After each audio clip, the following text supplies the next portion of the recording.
Charles Frederick Worth nasceu no dia 13 de outubro de 1825 na cidade de Bourne, em Lincolnshire, na Inglaterra. Caçula de 5 irmãos, seu pai, William Worth, era um advogado de sucesso, mas contraiu muitas dívidas por meio de bebidas, jogos de azar e investimentos especulativos e foi declarado falido. Ele abandonou a esposa e os filhos quando Charles tinha cerca de 10 anos, deixando-os desamparados e sem teto, e sua mãe procurou a ajuda de parentes ricos que a contrataram como governanta. Como eles não tinham dinheiro, aos 11 anos de idade, Charles Worth foi enviado para ser aprendiz de impressor numa gráfica em Londres. Ele teve que trabalhar duro, mas não era o que ele gostava. Aos 12 anos, foi contratado como aprendiz na Swan & Edgar, uma loja de departamentos de Londres que vendia cortinas de linho. Poderia ter sido ali, entre as damas elegantes da sociedade londrina, que o interesse do jovem Worth pela moda começou. Charles Worth teria trabalhado de graça no início e dormido sob um balcão da loja. Foi ali que teria começado seu interesse pelos maravilhosos tecidos franceses que a loja importava para vender. Ele ficou cativado pelo corte e acabamento requintados dos vestidos feitos pelas oficinas parisienses. Em 1845, aos 20 anos, foi contratado pela loja de departamentos têxteis de tecidos finos, a Lewis & Allenby, fornecedora dos tecidos dos vestidos da Rainha Vitória, porém, dessa vez não ficou por muito tempo. Enquanto morava em Londres, costumava visitar a National Gallery e é possível identificar alguns dos detalhes que ele viu nas pinturas lá nos seus projetos. Foi ali que ele desenvolveu um fascínio pelos retratos da realeza e, em particular, pelos majestosos vestidos de outra época, usados pelas mulheres de classe média alta. Esses tecidos antigos deram origem aos primeiros esboços que moldaria a estética revolucionária de Charles Worth, entre a sua visão vanguardista voltada para o futuro da arte e uma estética emprestada do passado. Acredita-se que ele aprendeu sozinho a arte da costura, estudando os retratos na galeria. E no final daquele mesmo ano, em 1845, entre 20 e 21 anos, ele resolveu arriscar. Com apenas 5 libras no bolso e 0 de língua francesa, seguiu seu instinto e foi para o coração pulsante da moda, Paris. Ele embarcou na balsa que atravessa o Canal da Mancha para a França, onde esperava deixar sua marca no comércio de chapelaria. Então ele foi para Paris e teria se hospedado com uma dona de casa gentil que lhe ensinou francês e pouco tempo depois conseguiu um emprego como assistente numa das principais varejistas de tecido de moda da época, a Gagelin Hoppier, uma prestigiosa varejista de mantos de seda, cachemira e peles. Ele trabalhou lá por cerca de 12 anos como assistente de vendas e rapidamente se tornou o melhor vendedor. Foi nessa época que sua habilidade como designer de moda se tornou aparente. Naquela época, o mundo da moda era dominado por costureiras individuais, sempre mulheres, que criavam trajes de acordo com os desejos de seus clientes ricos. Worth se sentiu preso por esse sistema em 1851. Conseguiu convencer seus relutantes empregadores de que ele também poderia desenvolver vestidos. Nunca antes no mundo da moda um homem havia realizado tal tarefa, pelo menos não de forma conhecida ou registrada até então. Nesta empresa, havia uma funcionária chamada Marie Vernet, que trabalhava na empresa desde os 16 anos de idade, e ela atuou na loja como modelo para os mantos e xales, que eram os únicos produtos prontos da loja. Charles então começou a desenhar e fazer vestidos simples, mas perfeitamente ajustados para Marie, a fim de que os mantos e xales pudessem ser exibidos com um melhor efeito. Por acaso, foi assim que ele se tornou um costureiro, e Marie, a primeira modelo viva da história de que se tem registro. Historiadores afirmam que Worth não seria o primeiro designer de alta costura. Antes dele havia, por exemplo, Rose Bertin, que era designer e costureira de Maria Antonieta, e também não teria sido o primeiro homem a ser um aclamado criador de moda. Leroy teve uma estima semelhante como chapeleiro da imperatriz Joséphine. Mas Worth teria sido o primeiro designer de roupas a ser chamado de costureiro, um título que praticamente não existia no masculino, e o primeiro designer a ampliar o seu trabalho para uma clientela, enquanto Leroy e Rose Bertin trabalhavam de forma exclusiva para um único cliente. No entanto, Worth teve a sorte de ser o homem que ficou famoso por entrar num campo que na época era dominado por mulheres, uma posição que automaticamente o tornou uma curiosidade na década de 1850. Marie Vernet foi chamada de a primeira modelo da moda. Ela foi literalmente a primeira dama viva a modelar de forma profissional o trabalho de um designer, o que foi uma revolução na comunicação de moda. Neste ano de 1851, sua modelo, Marie, tornou-se sua esposa, e ambos estavam com 26 anos na época. Suas criações foram as primeiras que as damas da moda parisiense se identificaram a ponto de criar desejo. Os clientes ficaram impressionados com os designs e logo começaram a pedir vestidos semelhantes, mas a loja Gagelin era especializada em vender sedas e tecidos, não em fazer vestidos, e eles resistiram aos apelos de Worth para abrir um departamento de vestidos, até que ele os convenceu de que tal empreendimento melhoraria suas vendas. Worth acabou sendo autorizado a abrir um pequeno departamento de costura, finalmente podendo executar seus próprios projetos. Suas criações dentro da empresa Gagelin não passaram despercebidas, e muito rapidamente a alta sociedade parisiense arrebatou suas criações. Ele contribuiu para a reputação da empresa com designs premiados exibidos na Grande Exposição de Londres em 1851 e na Exposition Universelle em Paris em 1855, onde ganhou a medalha de primeira classe por seu projeto original. A França foi o primeiro país a expor moda em um concurso internacional e Worth teria sido o primeiro estilista onde a moda chegou a ser vista como arte. Dada a popularidade dessas exposições, seus projetos teriam sido vistos por centenas de milhares de pessoas em todos os níveis da sociedade inglesa e francesa. E alguém poderia pensar que, após seu sucesso com a costura, seus empregadores fariam o possível para mantê-lo na empresa, mas não. Worth teria tentado incorporar o seu nome ao da marca Gagelin. No entanto, seu pedido foi recusado, embora tivessem lhe oferecido uma porcentagem acionária, conforme disse o seu filho Jean.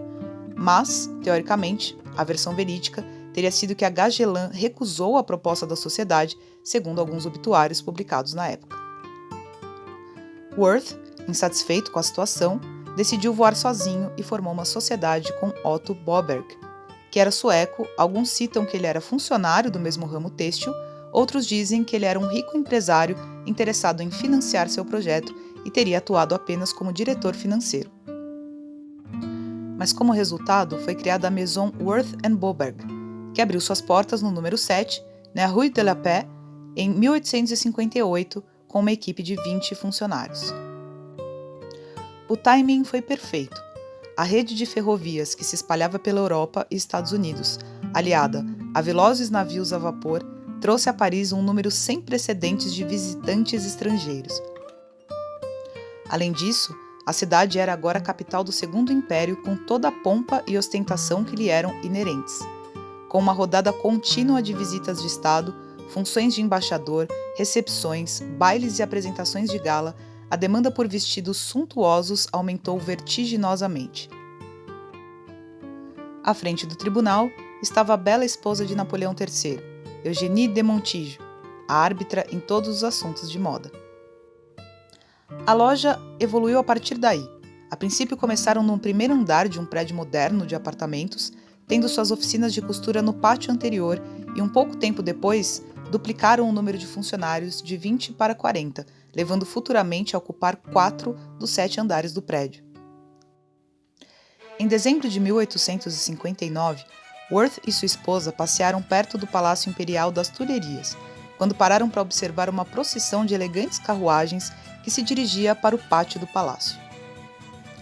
Eles descobriram que a princesa de Metternich, esposa do recém-nomeado embaixador austríaco em Paris, seria apresentada naquela noite na corte. Worth teve apenas um vislumbre da princesa, majestosa e resplandecente de diamantes em sua carruagem, mas ficou imediatamente impressionado com a sua distinção e modos grandiosos. Sua grande posição e crescente reputação de bom gosto faziam dela a candidata perfeita para a ideia que o costureiro vinha formulando. A princesa logo ouviria falar de Charles Worth.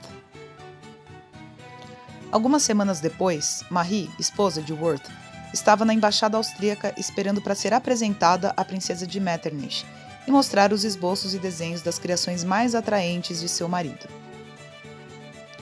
Quando a princesa abriu o álbum, ficou surpresa ao encontrar na primeira página um vestido encantador e na segunda página um ainda mais arrebatador. Imediatamente sentiu que Worth era um artista. A princípio ela teria ficado intrigada com a ideia de um chapeleiro, entre aspas, costureiro masculino, já que na época todas as oficinas de costura eram chefiadas por mulheres, mas ficou encantada por seus desenhos. Não hesitou e encomendou 2 vestidos, concordando com o modesto custo de 300 francos e ofereceu-se para usar um dos vestidos de Worth no próximo baile da corte nas Tulherias. Pois dito e feito, a princesa usou um vestido de tule branca no baile, no qual a imperatriz Eugénie de Montijo, esposa de Napoleão III, ficou apaixonada. Perguntou-lhe quem havia feito o vestido e ordenou que ele comparecesse à corte no dia seguinte. O imperador Napoleão III queria que a capital imperial, na qual Paris havia se tornado, refletisse a riqueza do país para todos os países vizinhos. Luxo e moda não tinham tido muito destaque desde a Revolução Francesa, e na nova era da mídia de massa, ambos sabiam que a posição de Eugénie e Napoleão III, no ápice da sociedade, seria examinada. Eugénie teria que levar a sério seu papel de árbitra da moda e, como resultado, ela conspirou com o marido na criação de sua própria imagem elegante e, por extensão, a do Segundo Império. Era uma questão de necessidade política afirmar o poder e a magnificência da dinastia Bonaparte. Foi então que a nobre visão de moda de Worth foi favorecida por Eugénie, que influenciou toda a corte a comprar as últimas criações do grande costureiro. A imperatriz Eugénie foi conquistada pelo trabalho de Worth e encomendou todo o seu armário. Em 1860, foi nomeado o costureiro da corte. Isso representou muito trabalho para o estilista, porque Eugénie, enquanto estava em serviço público, trocava de vestido várias vezes ao dia. E nenhuma dama de posses deveria comparecer às funções da corte usando o mesmo vestido 2 vezes, e as penalidades por quebrar essa lei não formal eram duras. É dito que quando a imperatriz viajou para o Egito, na inauguração do Canal de Suez, teria encomendado entre 100 e 250 vestidos. Os números variam de acordo com as diferentes biografias. Eugénie e Worth nem sempre estavam de acordo, mas as ideias do designer geralmente prevaleciam. Worth nunca quis mudar suas próprias ideias. Era quase impossível fazê-lo concordar com alguma modificação em seus designs. Tanto que até certa época, Worth permitia que suas clientes escolhessem apenas o tecido. Geralmente os pedidos eram curtos, onde as clientes precisavam apenas dizer que necessitavam de um vestido para uma determinada ocasião. Worth gostava de escolher desde a cor do vestido até as joias, especificamente para cada mulher, entregando o look completo como os stylists fazem hoje em dia, pois acreditava que sabia perfeitamente o que combinava com a personalidade de cada mulher. Em 1862, Eugénie foi vista nas corridas, um dos eventos mais elegantes do ano, sem chale, algo inédito para uma dama da sociedade, quanto mais para uma imperatriz. Mas quem teria inspirado essa ousadia de Eugénie foi a princesa de Metternich, que sentiu que era uma pena que as elegantes criações de Worth estivessem escondidas sob um chale ou uma capa. A chegada deles causou sensação. O mundo da moda seguiu rapidamente o exemplo, e as ruas de Paris logo fervilharam de damas sem chales. Logo, as principais revistas de moda parisienses detalharam o último movimento de Eugénie, espalhando a notícia até os Estados Unidos. Em 1868, Worth e Eugénie decidiram que a crinolina deveria ter seu fim. Juntos concordaram em um novo design que mudaria as silhuetas das mulheres na década seguinte. As crinolinas, em meados do século XIX, tinham aumentado de tamanho, o que tornava andar, sentar e qualquer outro movimento um pouco desafiador. Então Worth reduziu o tamanho do vestido, sendo mais estreito nas laterais e manteve o volume na parte de trás, permitindo que as mulheres tivessem mais liberdade de movimento. A imperatriz e a princesa de Metternich usaram esse vestido em um baile e o sucesso foi instantâneo. Worth também ofereceu uma bainha encurtada até o tornozelo para facilitar o caminhar, que na época foi outra ousadia de Eugénie. Deu o que falar, mas logo virou uma trend. Worth era visionário quando falamos de influencer. Se fôssemos traduzir para a linguagem de hoje em dia, Eugénie era a maior it girl da França, que influenciou muito a moda, e Worth também usava sua mulher como influencer, pois ela também participava de eventos elegantes, como corridas de cavalo, trajando suas mais novas criações, aumentando ainda mais o desejo da alta sociedade pelo seu trabalho. A casa de moda começou com 50 funcionários, mas aumentou com o tempo para mais de 1.200 funcionários. Esse foi um trabalho que exigiu atenção meticulosa aos detalhes, requinte e habilidade.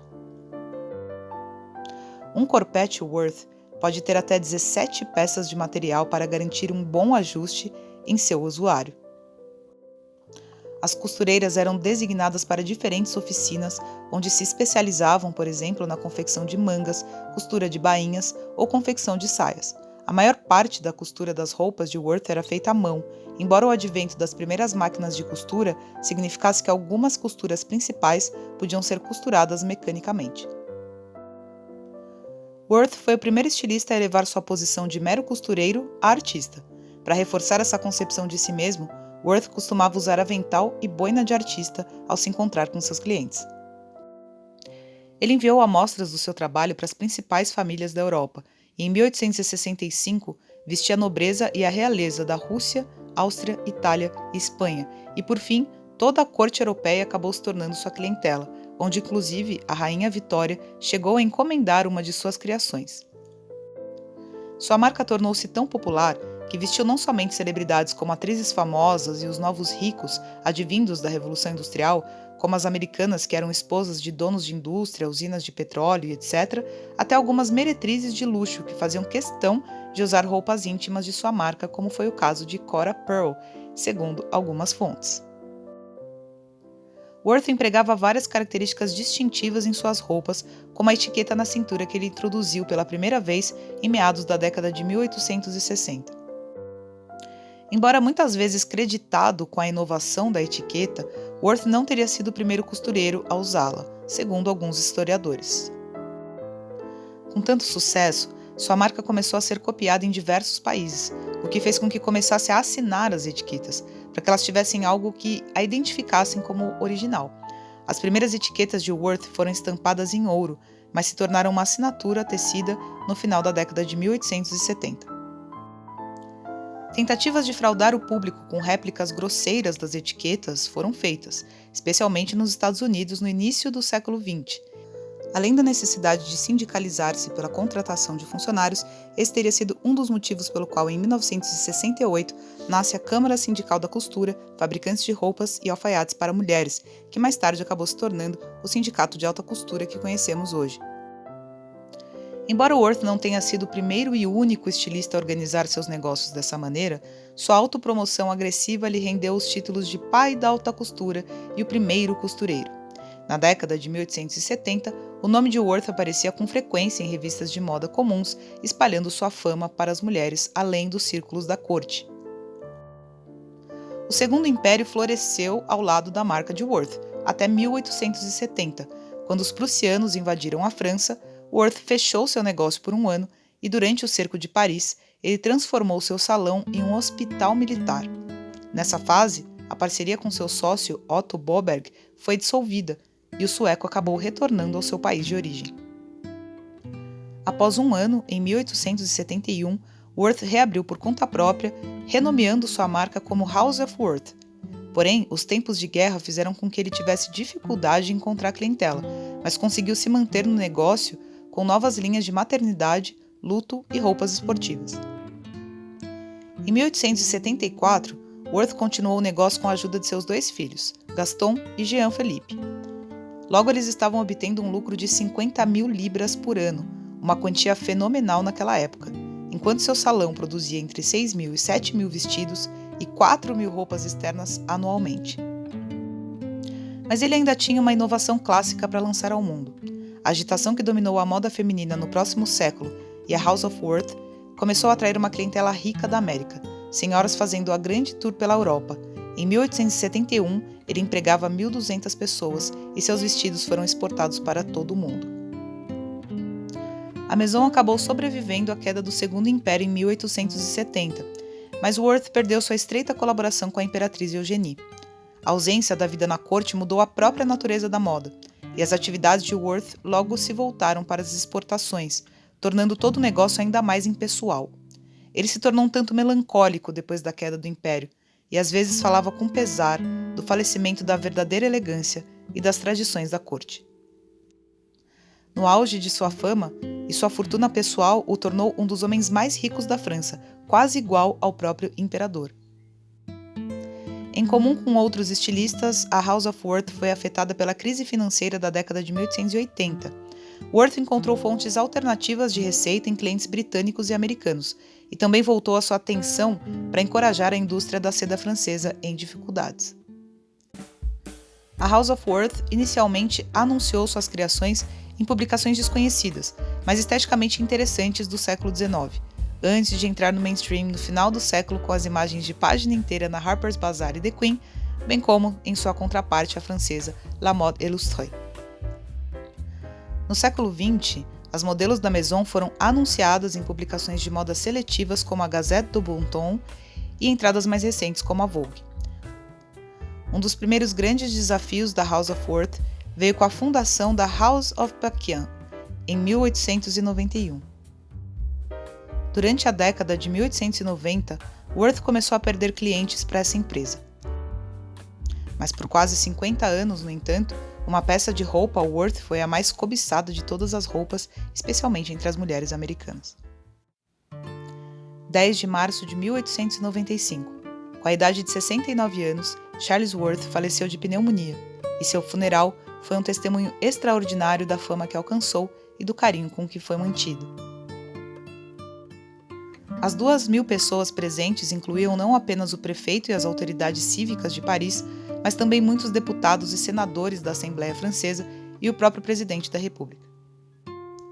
Worth era um homem de evidente iniciativa e grande energia, e se dedicou ao seu trabalho até o fim da sua vida. Ele também ganhou a reputação de um bom empregador, sempre benevolente com sua grande equipe e liberal em sua ajuda para instituições de caridade francesas, e também se juntou à Igreja Reformada Francesa e foi premiado com a Legião de Honra. Apesar de Charles Worth ter morrido, a House of Worth estava bem estabelecida e teve muito sucesso durante os anos de 1890 até o início de 1900. Em 1897, os clientes faziam pedidos por correio e por telefone, bem como visitando uma das filiais em Londres, Biarritz, no sudoeste da França, e Cannes. Durante esses anos, os clientes chegavam a encomendar de 20 a 30 vestidos por vez. Em 1900, a House of Worth mais uma vez exibiu roupas na Exposition Universelle, em Paris, inclusive havia participado da exposição em anos anteriores. Houve muita especulação quando Worth morreu para ver se isso também anunciaria o fim da House of Worth, mas seus filhos assumiram. Jean ficou com a parte criativa, enquanto Gaston supervisionava o financeiro, e o sucesso fenomenal da casa continuou. Gaston e Jean conseguiram manter seus altos padrões. Os designs de Jean, em particular, seguiram como os de seu pai, com o uso de tecidos dramáticos e enfeites luxuosos.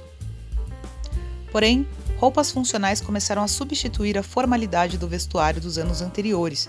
Embora a marca Worth continuasse a fazer vestidos esplêndidos, a demanda diminuiu, devido à diminuição do número de ocasiões de estado, diminuição da nobreza europeia e a clientela viúva, que havia sido o esteio do negócio, lentamente foi desaparecendo. A Primeira Guerra Mundial e as subsequentes desvalorizações das moedas europeias foram particularmente devastadoras para os Worth, porque a casa havia vestido muitas mulheres das famílias reais da Europa.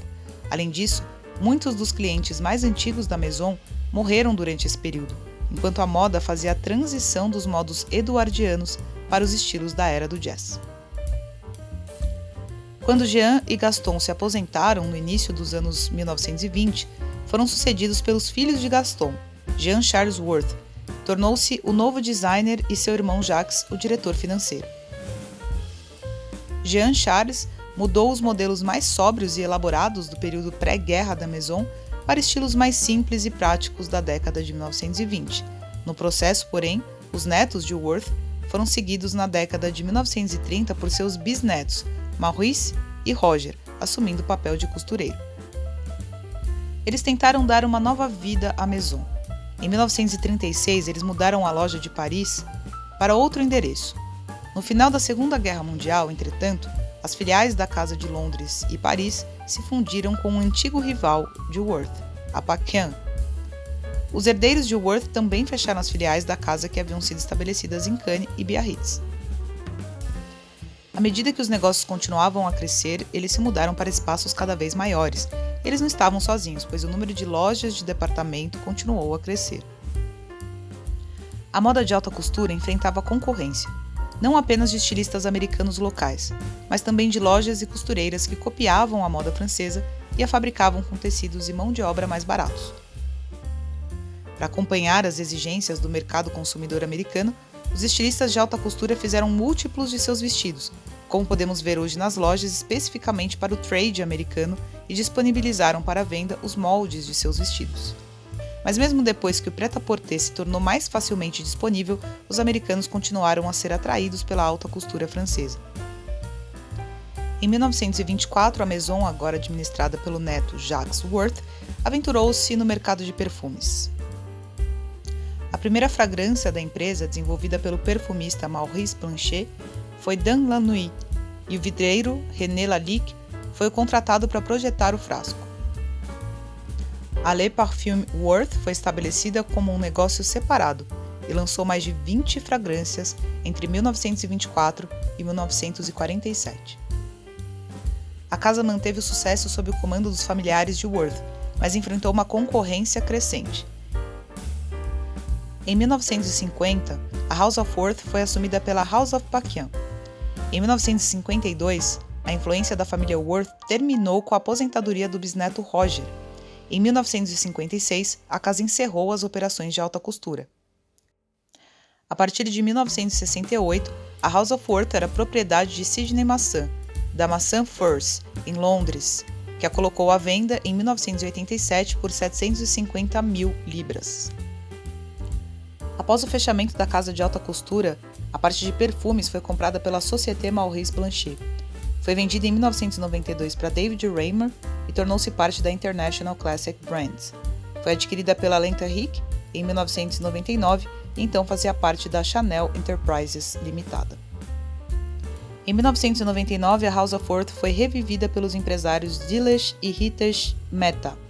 As propriedades intelectuais da moda e do perfume foram consolidadas a partir das várias famílias e descendentes corporativos da empresa original em uma única entidade corporativa, tendo Giovanni Bedin como principal designer depois de trabalhar anteriormente para Karl Lagerfeld e Thierry Mugler.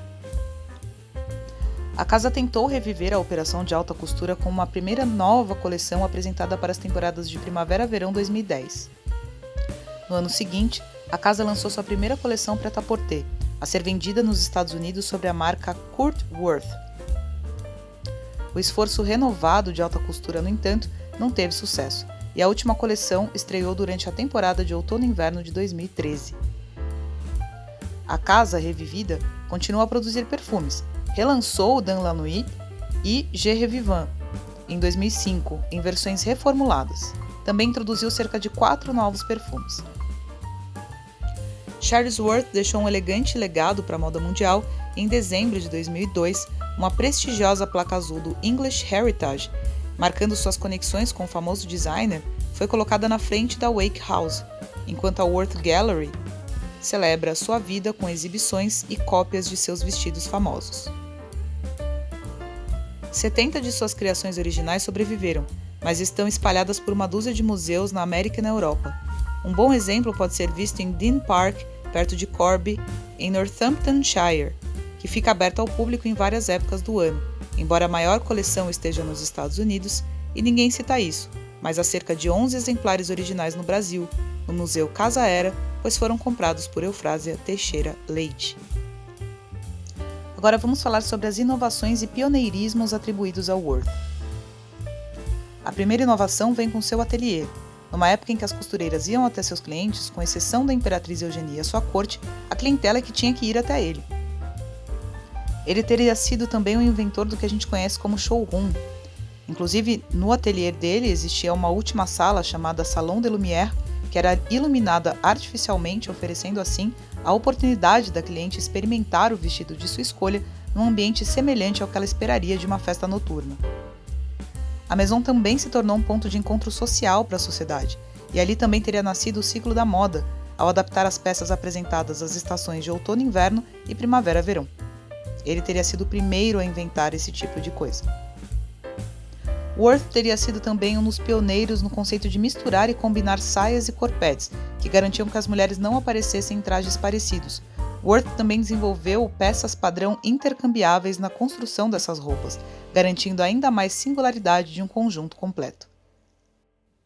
Apesar de muitos afirmarem que ele não foi o primeiro a usar etiquetas, hoje ele é lembrado como o criador das etiquetas e logo percebeu os benefícios do marketing e da marca de seus designs para que pudessem atrair uma clientela maior. Outra inovação foi sua decisão de usar novas técnicas de distribuição. Já em 1855, ele concordou em vender alguns de seus modelos mais originais para compradores estrangeiros com o direito de distribuí-los comercialmente onde quisessem.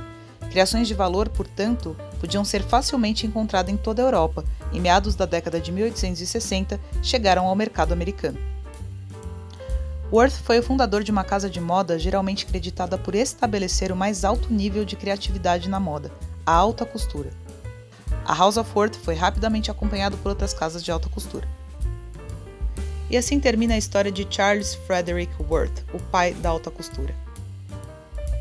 A pesquisa desse vídeo reuniu vários artigos biográficos publicados, pois há algumas contestações da biografia escrita pela família Worth, por isso esses artigos diferem em alguns detalhes, mas a essência da história original foi apresentada nesse vídeo.